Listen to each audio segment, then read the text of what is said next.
Jacob Rees Mogg. Thank you, Chairman. Good morning. I wanted to made to the transition deal and the issue around sincere cooperation in trade deals, because there's an exemption to allow trade deals in spite of sincere cooperation. And I wonder if you could explain how that will work, what the opportunities will be, and what the limitations may be, particularly in relation to our activities on international bodies.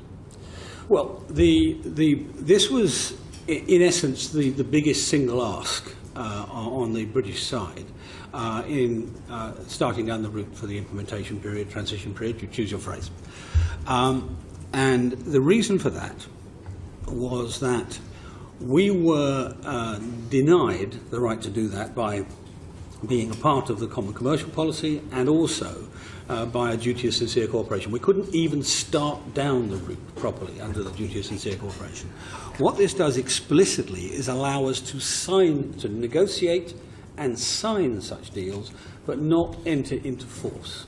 That seemed to me to be reasonable, because if you opened up a free trade deal, let's say we had zero tariffs with some other trade partner, they could export products to here, and then in theory people could export them on without hindrance to the European Union. So it would create a great loophole in their external tariff.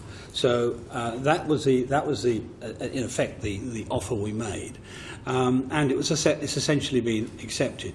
The advantage of it, I spoke earlier about the huge size of the trade growth in the rest of the world. The story of the last 30 years has been the spectacular growth in world trade, a fantastic effect in the chairman's old stamping ground on world poverty, and also huge opportunities for a country like ours with our world network, our English language, and all the various other competitive advantages we have. So that's what it's aimed to do. And the aim is explicit. It's to be able to get off to a racing start once we are formally concluded the whole process, including implementation period, of having trade arrangements in place. And we saw Justin Trudeau just last week saying he wants to be first in the queue.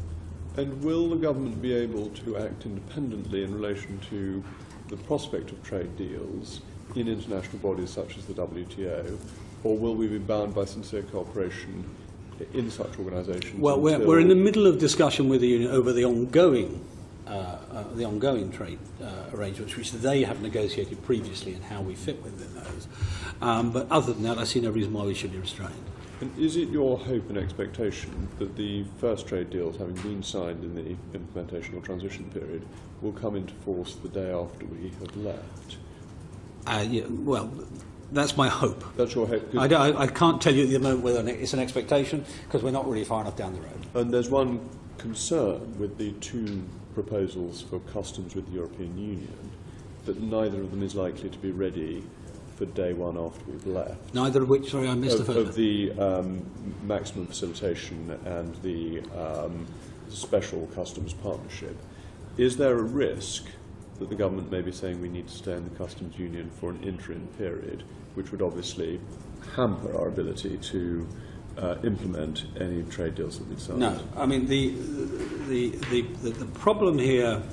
I mean, at the end of the day, you have the option of varying effectively the sampling rate when you are checking things coming into the country. And bear in mind, our customs operation is checking things coming into our country. The bigger risk from that point of view is the other way, is what the French customs authorities, the Dutch and others, and we're talking to them already to try and facilitate that.